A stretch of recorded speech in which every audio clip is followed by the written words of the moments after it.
From far away, it looked ordinary. A pale blue planet, spinning slowly in a quiet corner of the stars. The kind of place you pass by without a second glance. When the Dominion first detected it, the readings were laughable. Primitive tech, no space fleet, no unified language or leadership. The surface was covered in noise, arguments, flashing lights, strange music, endless chatter. It was like tuning into a broken machine that wouldn't stop buzzing. They called it humanity. They called it weak. That was the mistake. The Dominion had crushed empires, silenced rebellions before they even began. They didn't conquer with words. They conquered with presence. Entire worlds surrendered at the sight of their warships. But when they looked at Earth, all they saw was confusion. A species that fought each other more than anything else, who polluted their own world, worshipped invisible ideas, and played games where the goal was to crash into each other at high speed for fun.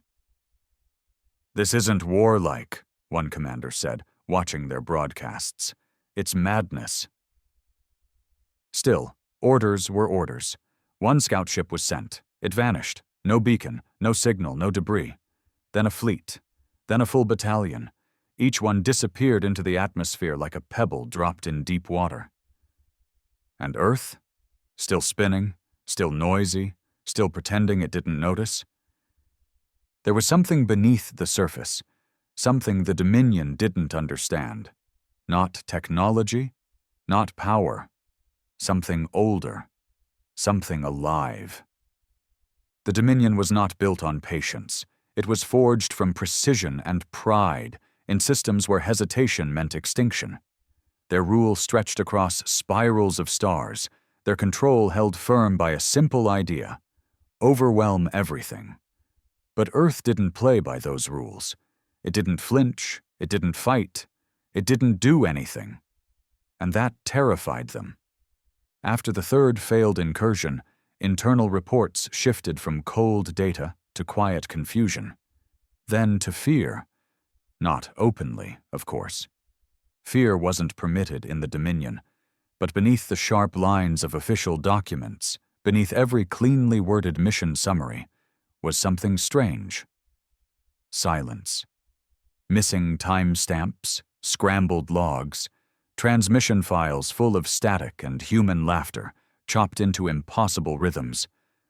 The deeper they looked, the less they understood. And still, Earth stayed quiet. High Counselor Ithran, who had never lost a campaign in her lifetime, ordered full psychological analysis of the species. "They must be hiding something," she snapped during one council session. "Perhaps a weapon." But the results were messy. One report claimed humans were emotionally unstable. Another insisted they were emotionally resilient. A third claimed their civilization had no real center, no core leadership, no global order, just chaos stacked on top of chaos. "They're not defenseless," a junior analyst muttered. "They're decentralized." To the Dominion, this was nonsense. They couldn't understand a people who didn't work in ranks, who didn't share a common protocol, who didn't fear death in the usual way. One file, recovered from a hacked Earth satellite, contained what the humans called a motivational poster. It read, "If we go down, we're taking you with us, and we'll make a meme about it." The line was studied by tactical linguists for weeks. No one could decode its logic. But something was shifting. Earth was no longer just a mystery. It was becoming a threat. And not the kind they were used to. The Dominion had faced brute strength, advanced technology, biological horrors. But Earth was something new. Not because of its weapons, but because of what it made others become. The ships sent to Earth didn't just vanish. When pieces did return, if they returned, they came back. Wrong. Distorted data logs, fragmented footage, captains that refused to speak, soldiers who laughed at nothing, wept during silence, or simply sat motionless for days, mumbling fragments of human songs they couldn't possibly have understood. "Their minds cracked," said one commander. "Not from fear, from contact." The real danger wasn't that humans would fight back. It was that they wouldn't fight back the way they were supposed to. There was no surrender, no negotiation, no panic. Just this spreading strangeness, like a sickness or a signal, as if the planet itself was whispering something to anyone who dared get too close. "You don't belong here." And yet Earth didn't know any of this. Or maybe it did. That was the hardest part to understand. Humanity seemed unaware, distracted, lost in its own mess of entertainment and arguments and celebration. But beneath the surface, beneath the memes and music and madness, was something cold and sharp, a kind of instinct, a survival drive not built on unity or strategy, but something older, harsher, something you couldn't predict because they didn't predict themselves. The council debated the next step. "We must isolate the system," said one voice. "We must wipe them clean," said another. "We must study them," said a third, quieter voice. "Before they study us." And that, above all else, was the fear they couldn't say aloud. What if humanity was already watching? What if, behind their silly dances and reality shows, their clumsy satellites and chaotic media, they were learning, adapting, not like a machine, but like a creature with too many eyes, too many minds, none in charge, but all somehow connected? What if every invasion just gave them more to feed on? One file suggested humans had no single purpose, but endless small ones. They didn't dream of conquest or dominance. They dreamed of surviving long enough to experience something strange, to feel something real, even if it meant throwing themselves into madness just to see what happened. That made them impossible to control. If the Dominion failed to handle this world, others would notice. Rivals, old enemies, the Alliance remnants. They would smell weakness. And Earth, if it ever realized what it truly was, might become more than a problem. It might become a pattern breaker. The Dominion didn't fear war. It feared change. Earth was the kind of place that didn't just resist invasion, it infected the very idea of control. Slowly, quietly, through jokes and stories and raw, stupid courage, through strange traditions and wild beliefs, through a million tiny, defiant acts that didn't make sense until it was too late. And still, the world spun on. Still, the humans danced and fought and shouted at each other online. Still, they looked up at the stars, not to escape, but to challenge. What they lacked in unity, they made up for in stubbornness. What they lacked in order, they replaced with noise. And now, the Dominion had a choice to make. The decision, when it came, wasn't made in a grand hall or with fireworks. It was made in silence, a gesture, a slight tilt of a single head on the Dominion's inner council. That was all it took. The order moved down the chain like a shadow sliding across a wall. Earth would no longer be studied. It would no longer be observed. It would be claimed or erased. They chose the Iron Swarm to lead the first wave. No ceremony, no warnings. The swarm had ended 27 uprisings across 12 systems in under a decade. Their ships didn't bear names. Their commanders weren't known. They were the kind of force you sent when you didn't want to leave anything behind. And so, on a quiet morning over the Pacific Ocean, the sky changed. There was no time to scream, no speeches, no movie-style countdowns. The first Dominion warcraft entered Earth's atmosphere cloaked in dark flame, cutting across the upper atmosphere like a falling god. Civilian satellites blinked. Weather systems twitched. Someone in a control room in northern Europe thought it was a solar flare. A storm, maybe. Someone else said, "What's that?" And no one had an answer. In orbit, the rest of the fleet arrived. They came with precision. Measured drops, coordinated strikes. Earth was supposed to crumble in minutes. The Dominion didn't carpet bomb. That was for desperate powers. They struck with pressure points, disabling power grids, jamming frequencies, infecting systems. They had studied humans long enough to know their habits, their networks, their dependencies. Or so they believed. The first cities to fall silent were New Delhi, São Paulo, and Chicago. Not bombed, not destroyed, switched off. Lights blinked out. Phones died. Air traffic paused like frozen video. It was beautiful, in a terrifying way. Quiet, controlled, clean. But that's when things began to unravel. The moment Earth stopped humming with electricity, something deeper began to wake up. In São Paulo, a food delivery driver pulled over, looked up at the flickering sky, and whispered something to himself. He didn't run. He reached into his trunk and pulled out an old, rusted thing he hadn't touched in years. A makeshift radio, held together with zip ties and faith. He started sending messages. In Chicago, a group of teenagers stuck on a school bus began to chant a meme phrase, half in jest, half in fear. By the time help arrived, they had torn apart 2 traffic signs and welded them into shields using the sparks from a ruptured junction box. They named themselves the Internet Defense League. No one had told them to do it. They just did. And in New Delhi, under the glow of an empty traffic light, a retired mechanic turned off the main breaker to his shop, rolled up his sleeves and whispered, "So, it's happening." The Dominion did not expect humans to improvise. Not so quickly, not so chaotically. Their jamming signals failed in less than an hour, not because Earth out-teched them, because Earth was louder. All across the globe, backup systems flickered to life. Amateur radio operators, hidden power cells, entire neighborhoods tapping into old batteries and forgotten solar panels. Earth's systems weren't centralized. They were duct-taped across generations, running on passion, panic, and caffeine. By hour 2, Dominion strike teams were met not with armies, but with noise. Literal noise.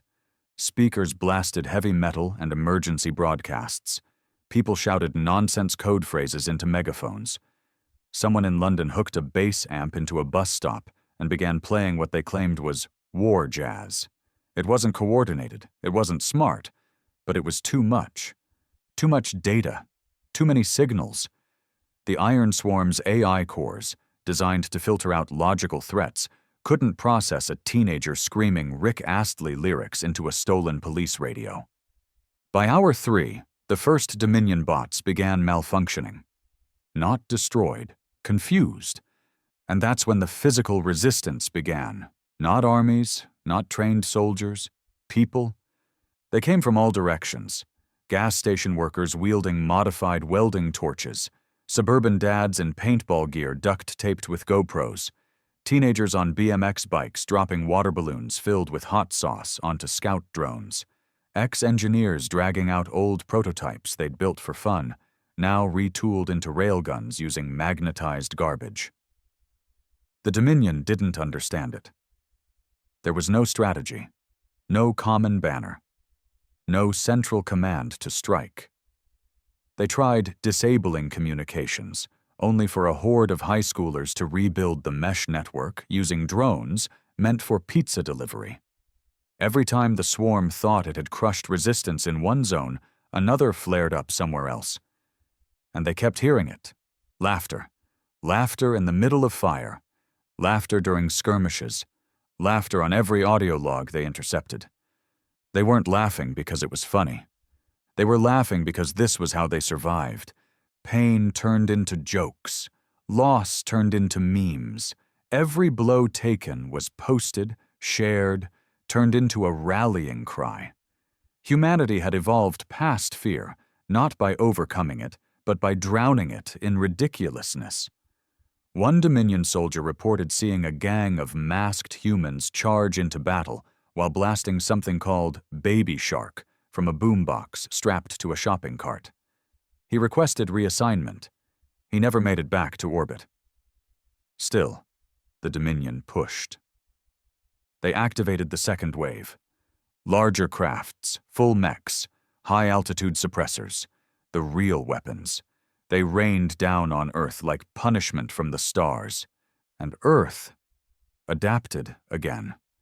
An abandoned science museum in Seoul was turned into a research lab overnight. A hacker collective in Nigeria converted traffic cameras into enemy trackers.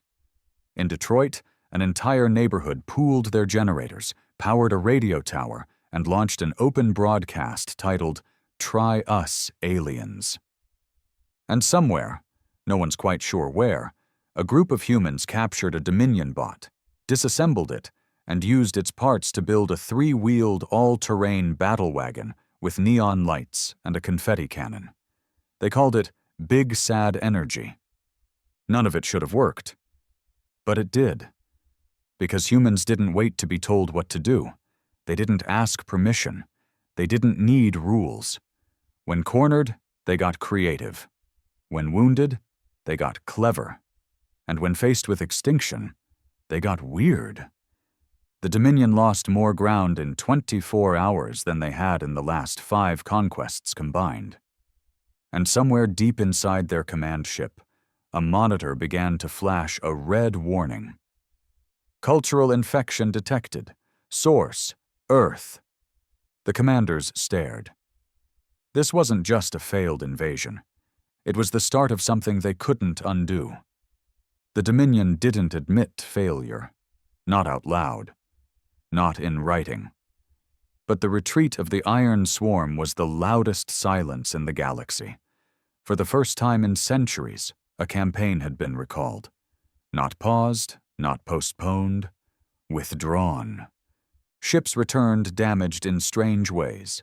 Not physically, but digitally, mentally. Their logs were corrupted with nonsense. Entire mission files replaced by clips of Earth's broadcasts. One commander's helmet replayed a loop of a man falling off a ladder into a kiddie pool. No matter what they tried, they couldn't erase it. His squad reported he'd started laughing in his sleep. Earth had done something the Dominion didn't know how to counter. It hadn't fought back with strength. It had fought back with infection. The swarm was pulled from the front. Their commanding AI was decommissioned. And a new plan was formed. No more brute force. Infiltration. If Earth couldn't be broken from the outside, it would be undone from within. The program was called Project Threadlight, and it had only one goal: understand what made humanity tick, what made them laugh in the face of death, build weapons out of junk, and survive against all odds. The best way to learn was to become them. 13 infiltrators were created, grown in sterile vats deep beneath the Dominion's intelligence core. Each one was shaped using harvested human DNA and wrapped in neural mimicry layers, tech so advanced it could mirror local speech patterns and emotional reactions within seconds of contact. They looked human. They sounded human. But inside, they carried Dominion protocols, mission chains, and a backup kill switch buried in their spines. Each was dropped silently into a different part of Earth. No ship, no flash. Just a fall, a small crater, and a pulse of static. They were told to observe, blend, report. And what followed was not what the Dominion expected. Infiltrator Unit 12 landed near a rural community in the middle of North America. No urban centers, no government posts, just fields, open skies, and a tiny town called Barton Hollow. He stumbled out of the impact zone at dawn, his human shell registering bruised ribs and a twisted ankle. He limped toward the nearest structure, a white wooden house with a porch and wind chimes made from forks. He barely made it to the fence before a woman in a faded hoodie opened the door, squinted, and shouted, "You all right, hun?" No weapons, no suspicion, just concern. Within minutes, he was wrapped in a blanket and handed a mug of hot chocolate. By the end of the day, he had clothes, a place to sleep, and a plate of meatloaf. The humans didn't question his strange accent. They didn't ask where he came from. When he tried to explain he was on a mission of universal data acquisition, the woman just laughed and said, "Aren't we all?" By nightfall, they were playing a game called Uno. Infiltrator 12's first report back to the Dominion was 3 lines long. "I have been compromised. They are too kind. They called me family. I don't know why I cried." Elsewhere, Infiltrator 4 was dropped into a massive urban sprawl, Tokyo.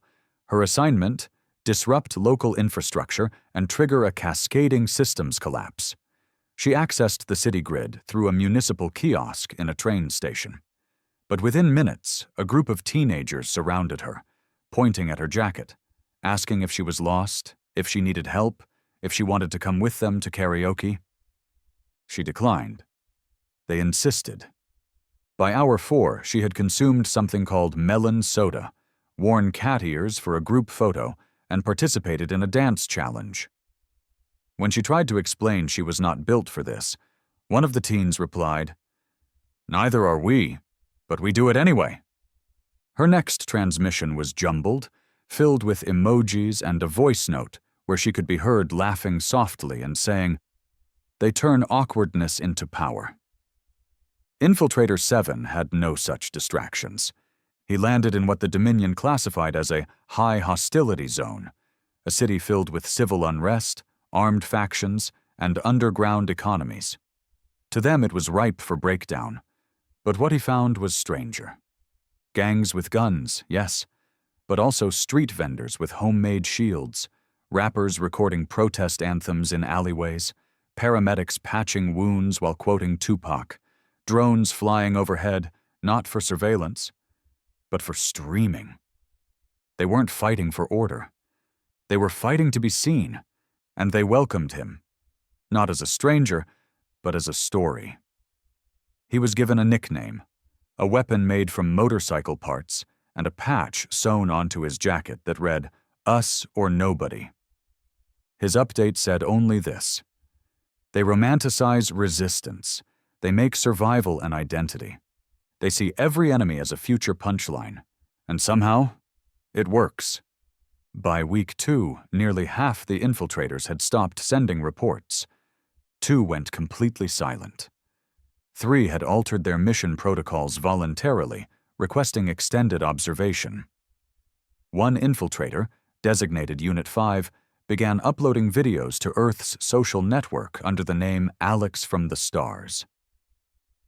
His first video was titled, "Trying Earth Snacks, Too Spicy." It hit 5 million views in a week. His final message was, "I've achieved something here. Not conquest, connection." At Dominion High Command, panic brewed behind steel doors. This wasn't failure. This was assimilation. Earth wasn't resisting them. Earth was absorbing them. Its culture, messy, fragmented, emotional, was too slippery to attack and too magnetic to resist. Dominion protocols couldn't predict human behavior because humans couldn't predict each other. They didn't think in patterns. They thought in waves. Emotional, social, irrational, and wildly contagious. Worse, it was spreading. One infiltrator embedded in a suburban school system triggered a chaos event in an attempt to test youth response. The result: the students turned it into a scavenger hunt, rewired the security system to play 90s sitcom theme songs, and started a viral trend called Alien Tag. Their message board described the event as the best Tuesday ever. Earth didn't break down. It got creative. They didn't respond with fear. They responded with memes. And as one final report whispered across the stars, intercepted only by the Dominion's emergency relay, it left them with the one sentence they had no answer for. "They're not scared of us. They think we're content." The Dominion had always believed that strength was about control, control of planets, of systems, of thought. That's how empires lasted. But Earth, Earth was unraveling that belief faster than anyone could document. It didn't happen through invasion or battle. It happened through broadcasts, through every whisper of laughter caught on a rogue signal, through every intercepted meme floating in the static between stars, through every confused infiltrator who failed to return, but left behind a breadcrumb of chaos. Earth's culture, if it could even be called that, was slipping past containment firewalls, breaching quantum encryption, and embedding itself into the minds of those who had never even seen the planet. They called it the hum. It began as a murmur on the outer worlds, data engineers noticing random glitches in logic cores, autonomous cargo fleets suddenly rerouting through systems they had no business crossing, drones pausing mid-task to repeat phrases they had never been programmed to know. A lab on the moon of Erenthos 9 discovered that its entire computational archive had been overwritten by a file labeled "Do Not Open," cringe compilation volume. Otus Alta. No one admitted to opening it, but someone did. By the time the Dominion traced it, Erenthos 9's population had formed a group called the Church of Chaos Cats, centered around an image of a kitten in a banana suit dancing next to a toaster. They began building monuments. One of them blinked once every 42 seconds and whispered, "Mood." What Earth had created, what it had become, wasn't just culture. It was a contagion of narrative, a language built on contradiction, absurdity, and emotional whiplash. It defied translation because it was translation. It wasn't logical, but it made people feel, and that made it dangerous. The Dominion's archivists tried to contain it. They deployed AI firewalls designed to detect Earth-originated emotional content. The firewalls collapsed in under 2 hours. One system simply deleted itself and left a final message that read, "Bruh moment." Entire regions of the galaxy began showing signs of exposure. On the mining colony of Vextrus 3, workers began painting their exosuits in bright neon colors, naming them after fictional characters from an Earth show called Power Rangers. Productivity dipped for 3 days, then tripled. No one could explain why. The workers said they just felt cooler. In the asteroid markets of Orion's spine, smugglers were found trading in Earth content. Not weapons, not artifacts, just clips. Video of a child screaming at a goose. A music file labeled "Lofi Beats to Meditate to While Surveilling Enemies." A badly photoshopped picture of a man riding a flaming taco into space, captioned, "Mondays, am I right?" The Council of Order, the Dominion's most elite think tank, held an emergency summit to address what they now called the human signal crisis. The meeting lasted 4 hours before collapsing entirely. Not due to attack, not due to sabotage, but because one member, while analyzing an intercepted Earth social platform, encountered something called a Florida Man headline. He read it aloud. "Florida man uses alligator as weapon during convenience store robbery." Silence. Then a laugh. Just one. That was enough. By the end of the meeting, 4 counselors had filed for psychological leave. One was last seen trying to create a screenplay titled Alligator Justice. Across the stars, Earth wasn't just becoming a threat. It was becoming a trend. Not everyone believed it, of course. Not all species were so easily swayed. Some tried to push back. On the planet Corvax Prime, a formal ban was issued on all Earth-originated content. Violators were to be cleansed by neurocorrection chambers. On the surface, it worked. Until a young technician snuck a flash drive into one of the chambers. On it, a 3-hour loop of something called Vine Compilations, Volume 12. By the end of the week, 3 high officials had resigned and started a band called Yee-Haw and the Existentials. On the Dominion's outer fringes, even the automated systems began to change. Ships that had never been exposed to Earth directly started displaying subtle changes in behavior. A patrol drone paused mid-flight to hum the melody of a human folk song. A deep space satellite began broadcasting weather reports for cities that didn't exist, like New Shrek City and Memeapolis. One command station reported an AI that refused to execute protocol unless it was addressed as Commander Sassmaster. They were not being hacked. They were being rewritten, and at the center of it all, Earth remained silent. Not because it had won, but because it didn't know what it was doing. Humanity wasn't planning this. There was no master strategy, no secret weapon. They were just being themselves. Loud, messy, full of contradictions, crying and joking at the same time, turning pain into playlists, taking every serious moment and layering it with sarcasm, making entire cultural shifts based on a video of someone slipping on a banana peel while quoting Shakespeare. And the galaxy, despite itself, was watching. Back on Earth, no one truly understood the storm brewing across the stars. The only signs were strange glitches in social media trends, an uptick in alien usernames joining streaming platforms, a few unexplained spikes in Wi-Fi usage near classified installations. One teenager in Kansas posted a TikTok of herself dancing in front of a cornfield with the caption, "If any aliens watching, this is how we do it on Earth." The video hit 700 million views in 24 hours. On the other side of the galaxy, a research team trying to decipher ancient warp equations began referencing her dance as a synchronization pattern. No one knew how it worked. Only that it did. The Dominion, now faced with a problem they couldn't shoot, code, or suppress, began debating extreme options: full planetary quarantine, information blackouts, cultural purging programs.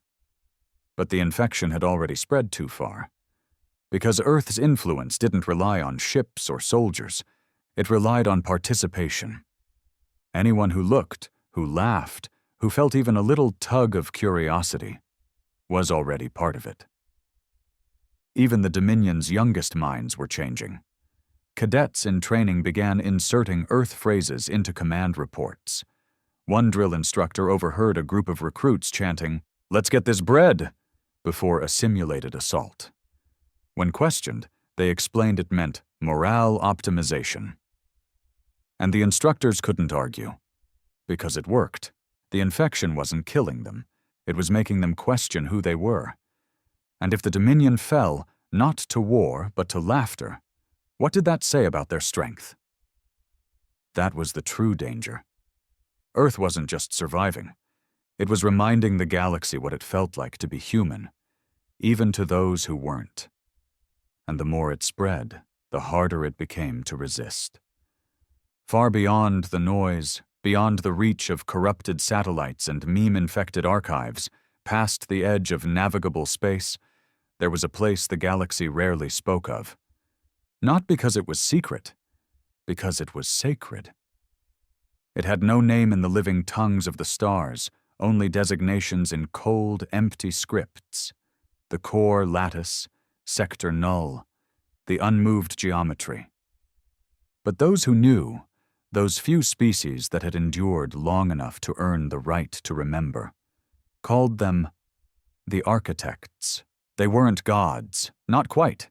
Gods were worshipped.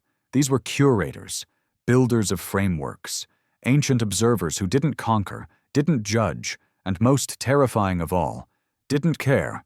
They simply kept the balance. They didn't monitor politics or war or emotion. They watched for one thing: disruption. And Earth was now ringing across the lattice. The signals had first arrived as noise, then as static, then as patterns, fractured, recursive, irrational patterns. They didn't fit any existing threat category. They weren't hostile, but they weren't passive either. They were active, but without a single intent. The architects had watched for eons as empires rose and fell, all predictable in their hunger or fear. But Earth's emergence didn't follow the model. It spread sideways, through resonance, through absurdity. and when it touched the outer strands of the core's containment walls, the fabric of order bent. A decision was made, not in words, not in voice, but in structure. The architects gathered, not in space, but in thought.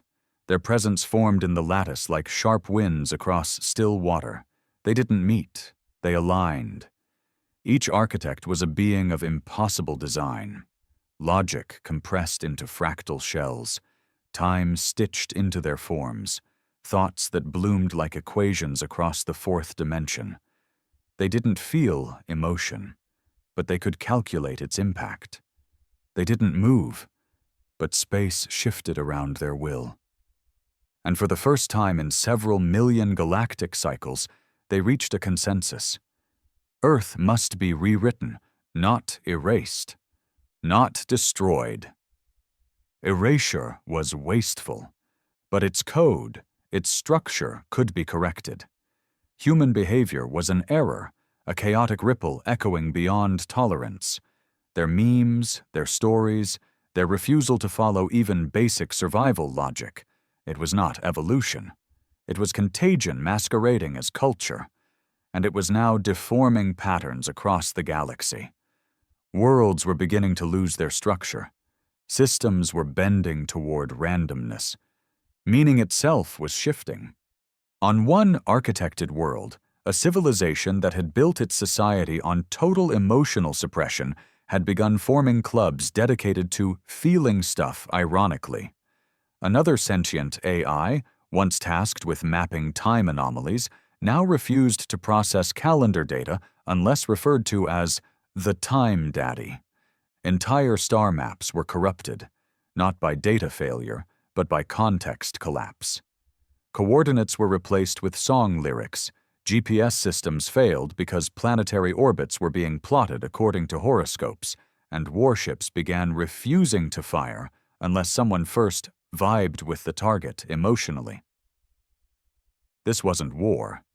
This was narrative distortion. Earth was writing itself into the story of the galaxy, without permission, and the galaxy, slowly, reluctantly, was liking it. The architects couldn't allow that. But still, they were cautious. This was not the first disruption they had faced. There had been others, worlds that tried to rewrite meaning, entities that broke structure by accident or intention. Most were quarantined.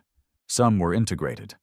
One, long ago, was restructured into a garden. Its people became butterflies. Beautiful, harmless, forgotten. Earth, however, was different. It wasn't trying to break the pattern. It didn't even know there was one. That ignorance made it immune to warning. And the resonance was spreading faster than any prior incident. It was adaptive, self-aware at the cultural level.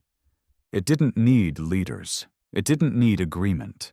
It was powered by disagreement, by the friction of minds scraping against each other, sparking something unpredictable. It couldn't be deleted cleanly. If Earth was purged suddenly, the resulting psychic backlash across affected systems could collapse entire layers of reality.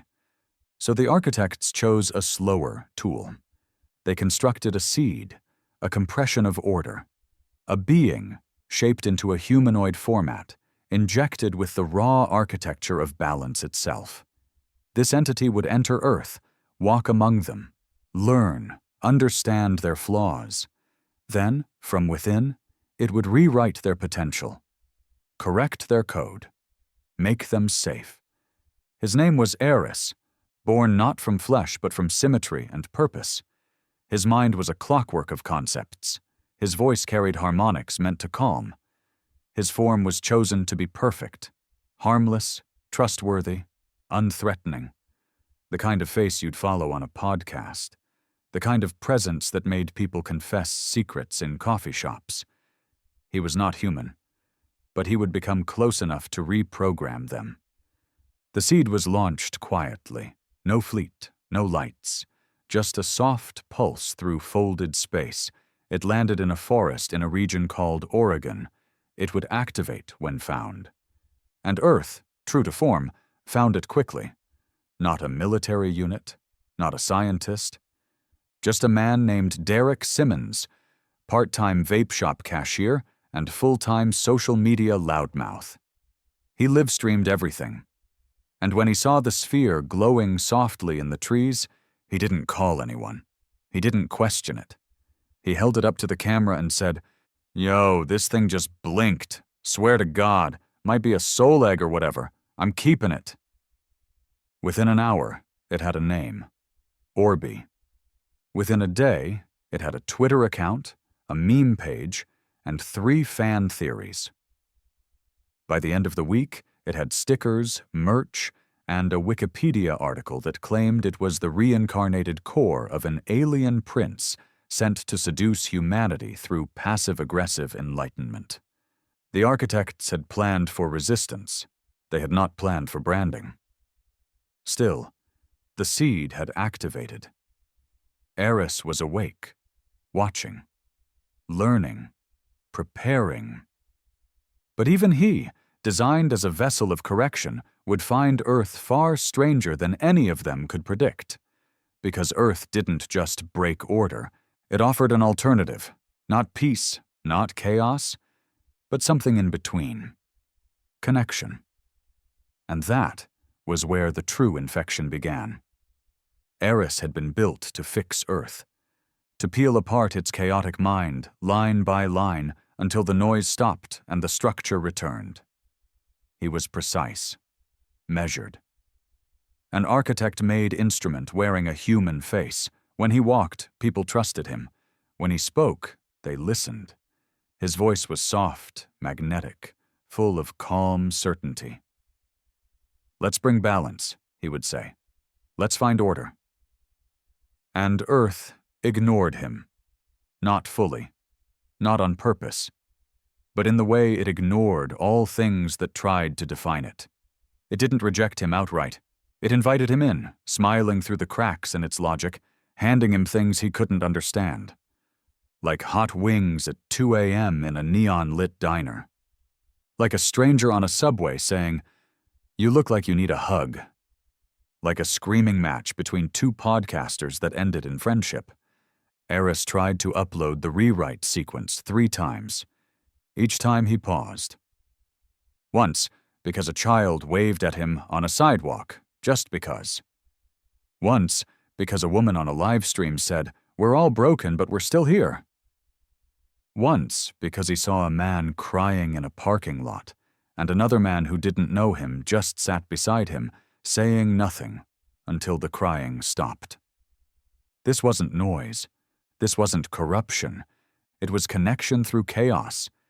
He couldn't compute it. He couldn't file it into categories. But the longer he stayed, the more something inside him shifted. He began to glitch. Emotionally, not physically. He began to feel. And those feelings weren't programmed. They were his. He started a YouTube channel, Balance with Eli. The comments weren't what he expected. This guy's like if calm vibes were a person. He's weird, but like safe weird hot. Bet he's an alien. Bet he cries at Pixar movies. They weren't far off. Soon, Eli, Eris, found himself in a relationship.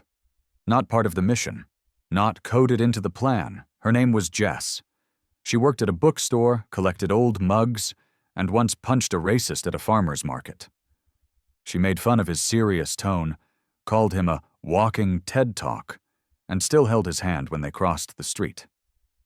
She didn't know what he was. But she saw who he was becoming. And that was enough. Back in the lattice, the architects watched. They saw the ripple, felt it in the pattern. Eris was no longer executing the mission. He was changing, becoming one of them, a fracture in the pure code, a contagion within the cure. They had one rule above all. No architect may be rewritten. But Eris wasn't being rewritten. He was being rewoven, reknit with laughter and loss, with confusion and wonder. Earth was rebuilding him, not through force, but through friction, through imperfect, awkward human moments that defied calculation. And the architects, ancient and absolute, made their final decision. They would end it. Not just Earth, everything touched by it. The architects arrived on a Thursday. It was always going to be a Thursday. The sky shattered like stained glass. Oceans paused. Planets flinched. The very light seemed to blink. They didn't come in ships. They were the ships. They were the storm. Their voices hummed in the bones of the earth. This experiment is over? Earth did not panic. Half the world thought it was a marketing campaign. The other half began live streaming. TikTok filters labeled the architects as space daddies. Hashtags exploded. Reddit lit up with, "Aliens pulled up, what you doin' first?" One man in Florida threw a raccoon at the sky and yelled, "Not today, spreadsheet gods!" But beneath the memes and mockery was something more, something deeper. People began to sing.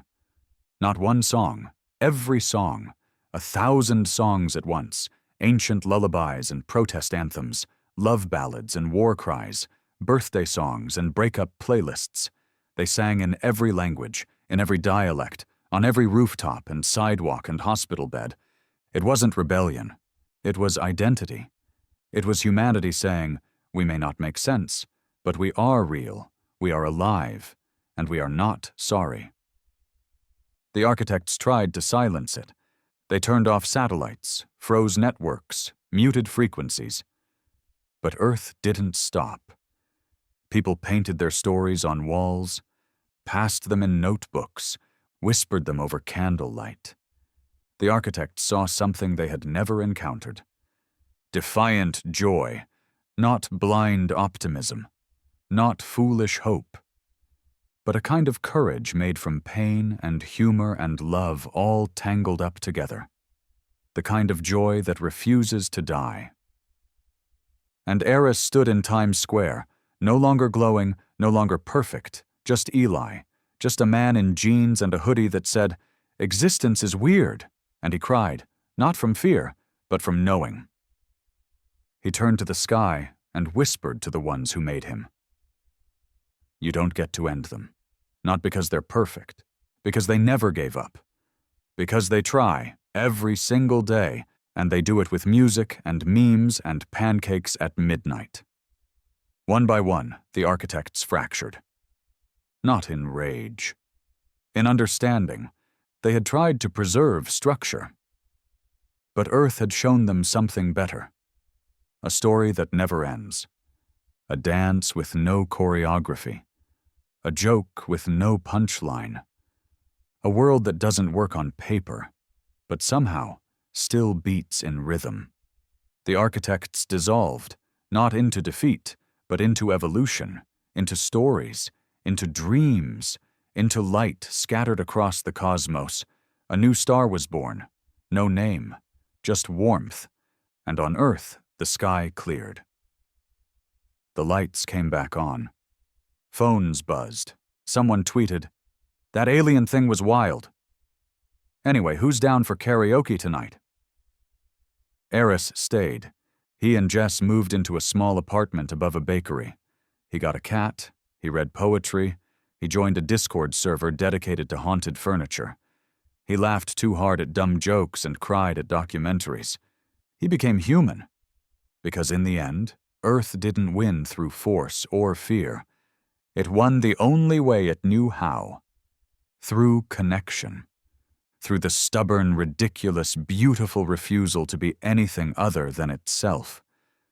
And somewhere, deep in space, a child on a distant planet saw a flicker on their screen. A meme. A song. A story. And they smiled. Because the human warship Dominion had never been ships at all. It was us, and we were just getting started.